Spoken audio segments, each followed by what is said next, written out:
संविधान बचेगा तभी ओबीसी बचेगा, भारत का संविधान बचेगा तभी दलित बचेगा, मंडल कमीशन बचेगा तभी भारत के संविधान का पूर्ण रूप से लागू हो पाएगा। इसलिए पहचानो, अपने बच्चों के भविष्य को पहचानो। ये सरकार आपके बच्चों का भविष्य बर्बाद करके मंदिर मस्जिद के नाम पर आपके बच्चों को दंगाई बना रही है। उसमें सब शामिल हैं। जो नहीं समझेगा उसके बच्चे। राष्ट्र बनने के लिए राम मंदिर जब बन गया है तो काशी और मथुरा भी जाग रहा है। शिक्षा पर कोई सवाल न पूछे। स्कूल, डिग्री कॉलेज, विश्वविद्यालय बर्बाद होंगे उसका सवाल। जैसे लोग जो सरकार में बैठे हैं वो आपको बड़े बड़े ख्वाब दिखा रहे हैं। अरे तुम्हारे पास एक सेट कपड़ा नहीं है, हम 2 सेट बनवा देंगे। तुम्हारे पास स्कूल, डिग्री कॉलेज नहीं, हम नए नए डिग्री कॉलेज का। अब इम्तिहान इस देश के सवर्णों का है कि वो हिंदू धर्म में सुधार लाते हैं नहीं। सवर्ण जरा जवाब दें कितना सुधार आता है। इसलिए हम आज उनकी ज़मीन पर खड़े हैं। न इनसे डरेंगे, न इनसे खामोश होंगे। भारत का संविधान बचाने के लिए, मंडल कमीशन और शिक्षा रोजगार बचाने के लिए इस आवाज़ को बुलंद करते रहेंगे। जागरूक हैं, अपने सवाल, अपने वजूद, अपने वर्तमान को समझते जानते हैं तो आप बोलिए। इसलिए क्योंकि आप बोलने के मौके पर हैं। आप अगर खामोश हो जाएंगे तो फिर आने वाली पीढ़ियां आपको माफ़ नहीं करेंगी। लेकिन सर कैसे बदलाव आएगा? ओबीसी समाज ने तो हिंदू राष्ट्र बनाने का ठेका लिया है। नहीं, ये सवाल बिल्कुल बेकार सवाल है कि ओबीसी ठेका लिया है, क्योंकि दलितों में भी बहुत बड़ा तबका ऐसा है जो संघ में जा रहा है और बीजेपी के सरकार के साथ है। आप कह रहे हैं कि चेतना नहीं, पूरी बात सुनिए ना। अभी पहले बहुत कठिन सवाल आपने किया। इस सवाल से होता क्या है ना कि फिर हमने पूरे ओबीसी को ढकेल दिया संघ के खेमे में। ऐसा नहीं करना चाहिए। हमें ये करना चाहिए कि जो संघी है, जो आरएसएस की दिशा में जा रहा है, उनको चिन्हित किए। जैसे रामदास अठावले कौन है, रामविलास पासवान कौन थे, तमाम जो 12 सांसद विधायक बनाए गए, कैबिनेट मिनिस्टर बनाए गए, आदिवासी दलित थे। राष्ट्रपति रामनाथ कोविंद कौन है। इसलिए केवल ओबीसी को टारगेट मत करिए। हाँ, होना क्या चाहिए कि ओबीसी की आबादी ज़्यादा है। ओबीसी 50% लगभग है मंडल कमीशन की रिपोर्ट में। ओबीसी की जिम्मेदारी ज़्यादा है, लेकिन ओबीसी को धर्म के नाम पर उतना अछूत कभी नहीं बनाया रखा गया। इसलिए ओबीसी दलित की तरह उस तरह से धर्म को लेकर नहीं सोचता है। ओबीसी क्या सोचता है? उसके पास अपना एक धार्मिक प्रणाली है, उसके पास कृषक चेतना है। ओबीसी को हमें ये समझाना है कि भाई तुम भी अगर हिंदू थे तो तुम्हारे प्रोफेसर, तुम्हारे वकील, तुम्हारे डॉक्टर, तुम्हारे इंजीनियर क्यों नहीं बने। मैं जो कहता हूँ सवाल, मेरा समझाने का तरीका ये होता है कि 2019 तक इस देश के केंद्रीय विश्वविद्यालयों में, 45 केंद्रीय विश्वविद्यालयों में 0 प्रोफेसर ओबीसी के क्यों थे। अगर ओबीसी हिंदू है तो तुम्हारे जज क्यों नहीं है, तुम्हारा ज़मीन पर मालिकाना हक क्यों नहीं है। इस तरह से हम उनको जागरूक करेंगे।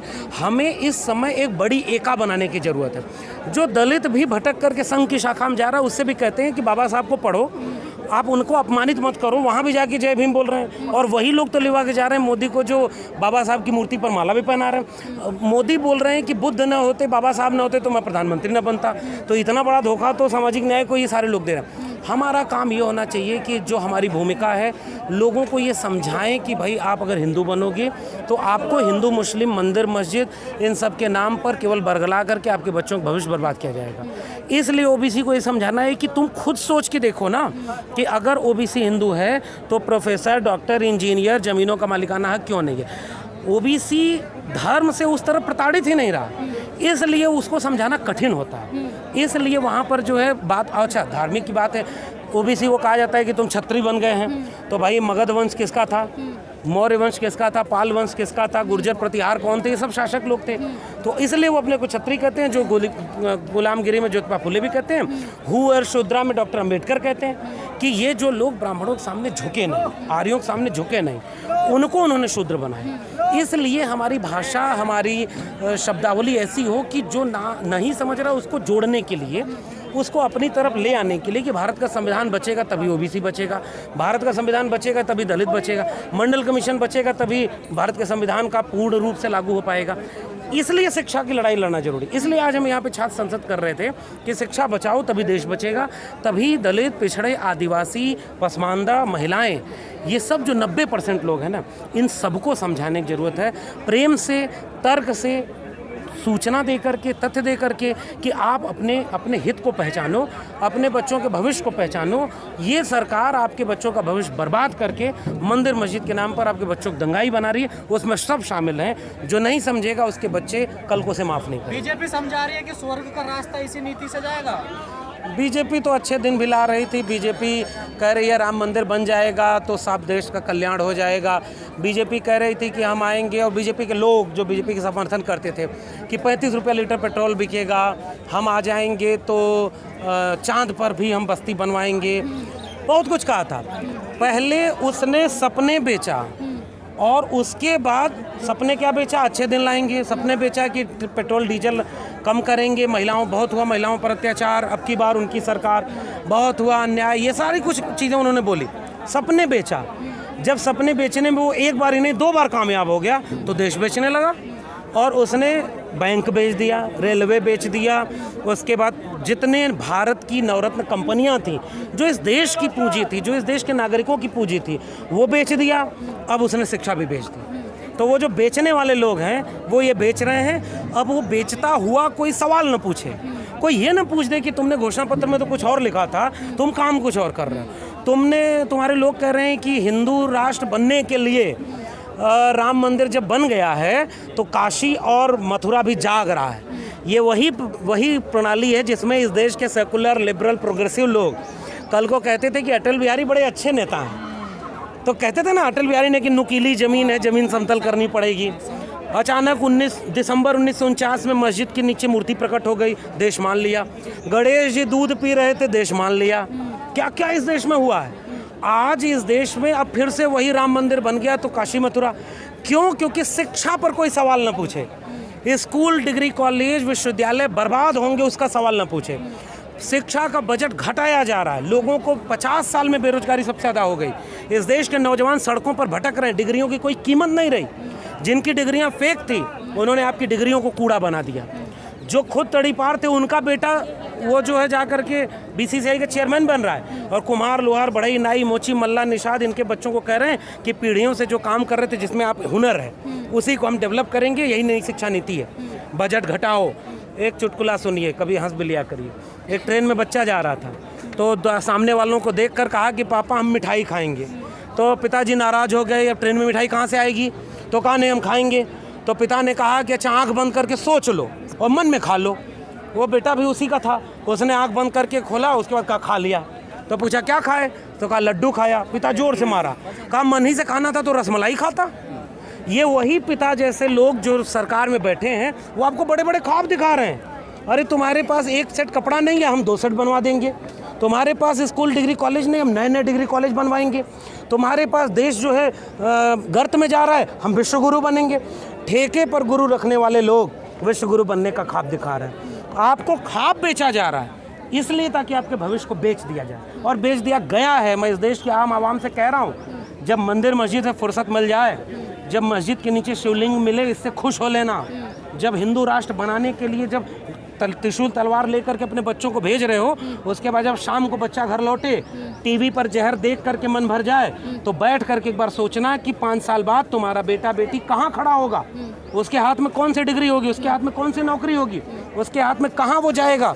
ये मेरा सवाल है। इसलिए मैं इस देश के आम आवाम को समझा रहा हूँ, समझ जाइए इससे पहले कि समझने का मौका भी ना बचे और मजबूरी में आपको मंदिर मस्जिद के नाम पर ही इस्तेमाल होना पड़े। आप ये सब बोल के भारत की आधे से ज़्यादा आबादी की भावना आहत कर रहे हैं। हाँ, भावना देखिए, एक बात तो ये नहीं है कि आधे से ज़्यादा आबादी, वो लोग बहुत थोड़े से लोग हैं जिनकी नाजुक भावनाएं हैं। मैं क्या कह रहा हूँ, मैं भगत सिंह की बात कर रहा हूँ, मैं डॉक्टर अंबेडकर की बात कर रहा हूँ, मैं पेरियार की बात कर रहा हूँ, मैं ज्योतिबा फुले की बात कर रहा हूँ, मैं गांधी की भी बात कर रहा हूँ। इन सब को किसने छापा? भारत सरकार ने। इन सब की मूर्तियों पर उनके स्मृति दिन और जन्मदिन पर मालाएं कौन पहनाता है, बधाइयाँ कौन देता है? इस देश के मुख्यमंत्री, प्रधानमंत्री, नेता, विधायक देते हैं। इस देश में इन सारे लोगों के बारे में लोग जाने, इसकी कोशिश कौन करता है? सरकारें करते हैं। वरना सरकारें घोषित कर दें कि गांधी की बात करना राष्ट्रद्रोह है, देशद्रोह है। क्योंकि गांधी ने डॉक्टर अंबेडकर को लिखे आखिरी पत्र में कहा था कि अंबेडकर ने जो किया, उनकी जगह मैं होता तो इससे कड़ी भाषा में करता। अंबेडकर का गुस्सा जायज़ है, लेकिन गांधी ने कहा अब इम्तिहान इस देश के सवर्णों का है कि वो हिंदू धर्म में सुधार लाते हैं नहीं। सवर्ण जरा जवाब दें, कितना सुधार लाए वो? इस देश में भगत सिंह ने कहा कि मैं नास्तिक हूँ और इस देश को सांप्रदायिक और साम्राज्यवादी ताकतों के हाथों बेचा जा रहा है। विद्यार्थियों राजनीति लेख पड़ी है, छूत की समस्या लेख पड़ी है। भगत सिंह की बात करना क्या भावनाओं को आहत करना है? फूले पेरियार की बात करना, फूले ने कहा कि जो है ये गुलामों की गुलामगिरी है। इस देश में धर्म के नाम पर मानसिक रूप से गुलाम बनाया गया। फूले को महाराष्ट्र सरकार और भारत सरकार छापती है। पेरियार ने कहा कि जिसने ईश्वर को बनाया वो बहुत बड़ा धोखा देने वाला व्यक्ति था। पेरियार पर जाकर दक्षिण भारत में एक लाइन बोल के विरोध में दिखा दे और यह कह दे। भारत सरकार के लोगों से, नाजुक भावना समूह से मेरी एक अपील गुजारिश है, इस देश के आम नागरिकों के लिए एक जो है चार्टर, एक वाइट पत्र निकाले, कहे कि इन बातों पर बात करोगे तो मेरी भावनाएं आहत हो जाएंगी, मैं तुम्हें जेल में डाल दूंगा, गोली मरवा दूंगा। इसलिए हम उनसे उस पर बात करना छोड़ देंगे। घोषित तो करो कि किस पर बात करने से भावनाएं आहत हो रही हैं। आखिरी बात, अगर मैं ओबीसी हूं और पेरियार ललई की बात करता हूं, फूले शाहू की बात करता हूं, मंडल कमीशन की बात करता हूं, हिस्सेदारी की बात करता हूं, तो मेरी भावनाओं की कोई कदर नहीं।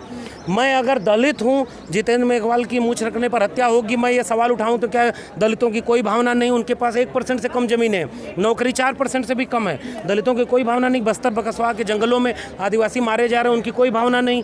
इस देश में छात्रों, नौजवानों, गरीब किसानों की कोई भावना नहीं। इस देश में महिलाएं दिन रात प्रताड़ित हो रही हैं, उन महिलाओं की कोई भावना नहीं। ताकतवर की भावना होती है जो सरकार में बैठा है, जो कमज़ोर है उसकी कोई भावना की कीमत नहीं। जैसे आपकी जान की कीमत नहीं, आपके बच्चों के भविष्य की कीमत नहीं, वैसे ही आपकी भावना की कोई कीमत नहीं। आप आरएसएस की शाखाओं में जाइए, हाथ उठाकर हिंदू राष्ट्र बनाने की बात करिए, आप कहिए कि मस्जिद के नीचे शिवलिंग है, आपकी भावनाओं की कद्र होगी। आप कहिए कि स्कूल, कॉलेज, विश्वविद्यालय बर्बाद करके देवालय बनाएंगे, आपको राष्ट्रपति, प्रधानमंत्री बना दिया जाएगा, वाइस चांसलर बना दिया जाएगा। आप कहिए कि ये देश हिंदू राष्ट्र है, इस देश में कोई दलित पिछड़ा, कोई जातिवाद नहीं, कोई आरक्षण नहीं होगा, भारत का संविधान गलत संविधान है, हम भगवा संविधान ले आएंगे, हम यहाँ संविधान की प्रतियां जलाएंगे, आपको जेल नहीं होगी, आपको कोई गोली नहीं मारेगा। आप संविधान को कुछ भी कर दीजिए, इस देश के नागरिकों का अपमान करिए, इस देश की संपत्ति को लूट लीजिए, कोई आपका कोई जेल में नहीं डालेगा। आप संविधान की बात करेंगे, आप मंडल कमीशन की बात करेंगे, आप शिक्षा रोजगार की बात करेंगे, तो नाजुक भावना आहत समूह आहत होगा। हमें उसकी कोई फिक्र नहीं है, क्योंकि इतिहास जब लिखा जाएगा तो सत्ताधीशों का इतिहास नहीं लिखा जाता। जो सड़क पर लड़ता है, भगत सिंह को हम आज इसलिए पढ़ते हैं, भगत सिंह कभी शासक नहीं बन पाए, डॉक्टर अंबेडकर कभी शासक नहीं बन पाए, वो लोग अपने दौर में हार गए थे, कबीर अपने दौर में हार गए, तथागत बुद्ध कमज़ोर पड़ गए थे, उनके धर्म को विनाश कर दिया। बुद्धिस्टों की कोई धार्मिक भावना नहीं। तो कबीर, रैदास, फूले, बिरसा, भगत सिंह, डॉक्टर अंबेडकर, राम मनोहर लोहिया, ये लोग जीते हुए लोग नहीं, हारे हुए लोग थे, लेकिन उनका विचार जीतता था, इसलिए हम आज उनकी ज़मीन पर खड़े हैं। न इनसे डरेंगे, न इनसे खामोश होंगे। भारत का संविधान बचाने के लिए, मंडल कमीशन और शिक्षा रोजगार बचाने के लिए इस आवाज़ को बुलंद करते रहेंगे, और ताकि आने वाली पीढ़ियों से नज़र मिला सकें। सर, आप कह रहे हैं हम डरेंगे नहीं, लेकिन आपके साथ तो प्रशासन नहीं है, न सरकार आपके साथ है, मीडिया आपके साथ नहीं, तो आप कैसे लड़ मेरे पाएंगे? साथ जनता का विचार है, मेरे साथ सच है जी। मोदी जी कहते थे ना कि मैं जो है सच बोलूँगा, सत्य में वो जयते। मोदी जी संसद के सामने जाके माथा झुका लेते हैं। मोदी जी कहते हैं अम्बेडकर ना होते तो मैं तो प्रधानमंत्री ना बन पाता। मोदी जी कहते हैं अमेरिका में जाके कि हम बुद्ध के देश से आए हैं, युद्ध के देश से नहीं आए हैं। वही बात तो मैं बोलता हूँ। तो मोदी के पास पावर है, मेरे पास कुछ नहीं। मेरी नौकरी भी टेम्परेरी है, कल को मेरी नौकरी भी जा सकती है। लेकिन देखिए, नौकरी तो इस देश में 50 साल में सबसे कम मिल रही है। बेरोजगार कितने घूम रहे हैं, किसी को नौकरी नहीं मिल रही। नौकरी कहाँ मिल रही है? बजरंग दल में, विश्व हिंदू परिषद में, युवा वाहिनी में। वो नौकरी अगर हमें करनी होगी तो हमें नौकरी मिल जाएगी। हम ऐसी नौकरियों और ऐसे विचार के खिलाफ हैं। डर इसलिए नहीं लगता क्योंकि हम सारे लोग हैं ना, सोचने समझने वाले लोग इस देश में हैं। बहुसंख्यक जनता इस देश के हिंसक नहीं है।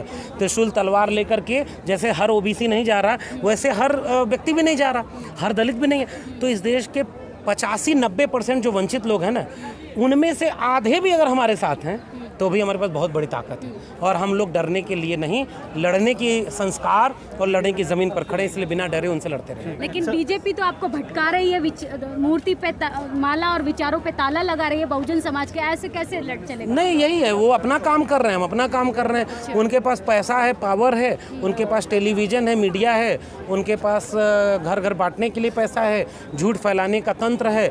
लेकिन झूठ अंततः कमज़ोर होता है, जैसे हिंसा का अंततः कोई भविष्य नहीं होता। दुनिया का इतिहास रहा है कि जिसने हिंसा की है वो सब बर्बाद हुए हैं। वो लोग कोई शाश्वत नहीं रहे। अहिंसा का विचार शाश्वत रहा है। इसलिए जो हमारे पास ताकत है वो सच की ताकत है, विचार की ताकत है। उसी ताकत के भरोसे हम लड़ेंगे। सर, पूरा टीवी मीडिया और जो बीजेपी के बड़े बड़े दिग्गज हैं, वो नई जो शिक्षा नीति है 2020, उसको तो काफ़ी अच्छा बता रहे हैं। हाँ, वो अच्छा बताएंगे ना। जैसे उन्होंने बताया ना कि नोटबंदी बहुत अच्छी थी। उन्होंने बताया कि किसानों के 3 कानून बड़े अच्छे थे। उन्होंने बताया कि पेट्रोल का दाम जब 125 रुपया हो रहा है तो वो देश के लिए अच्छा है। उन्होंने बताया कि जो ये पुलवामा हुआ उसमें कोई साजिश नहीं है। उन्होंने बताया कि इस देश में नोटबंदी के बाद जितना पैसा वापस आया, काला धन सब वापस आ गया, तो काला धन कहाँ गया। उन्होंने बताया कि इस देश में बेरोजगारी है ही नहीं, लोग काबिल नहीं हैं। उन्होंने बताया कि आरक्षण था इसलिए लोगों को नौकरी नहीं मिल रही। अगर यही सब इस देश को मानना है तो माने, फिर इस देश का क्या ही भविष्य है। हम ये कह रहे हैं कि अगर इस देश के लोगों को समझ में आ रहा है कि महंगाई, बेरोजगारी, अशिक्षा, बेकारी, हिंदू मुस्लिम की नफ़रत, ये सब हमारे बच्चों का भविष्य बर्बाद करने के लिए हैं, हमें अपने बच्चों के भविष्य की चिंता है, तो लोग कम से कम इसको बहुत दिन तक नहीं मानेंगे। कितने दिन ये टीवी मीडिया जहर फैलाएगा, कितने दिन रोज़ मंदिर मस्जिद कितना करोगे यार। ये थोड़े से जिसका पेट भरा है उसका मसला है हिंदू मुस्लिम। गाँव में चलो ना आप माइक लेकर के, जितने टीवी चैनल वाले हैं मैं उनसे एक रिक्वेस्ट कर रहा हूँ, चलो गाँव और पूछो मंदिर मस्जिद की शिक्षा, मंदिर मस्जिद की महंगाई, शिवलिंग की जो है कलम किताब, त्रिशूल तलवार की जो है रोजगार। एक बार गांव में चलो, जिनकी आवाज़ें दिल्ली के ये नोएडा वाला जो एक लश्कर है नोएडा, वहाँ तक नहीं पहुँच पाते, जो लोग जिनके चेहरे वहाँ आप नहीं देखने को मिले, चिकने चेहरे, चॉकलेटी चेहरे, भरे हुए पेट वाले 10 लोगों को टीवी में बैठा लो, रोज़ दिन रात उनसे गाली दिलवाओ। वहाँ तो गरीब कमज़ोर लोगों की नुमाइंदगी ही नहीं है, उनकी आवाज़ नहीं है। आप लोगों भी कह रहा हूँ कि एक दिन ट्रक वर्क में ला दिए सारे यूट्यूब चैनल को, गांव चलिए, आप लोग ही अल्टरनेट मीडिया, मेन मीडिया हैं, आप गांव वालों को दिखाइए कि नहीं चाहिए भाई तुम्हारा मंदिर मस्जिद, ये सब हमारे बच्चों का भविष्य बर्बाद कर रहा है। चलो हमारे शिक्षा स्कूल के लिए लड़ो। सर, बहुजन समाज के लिए सबसे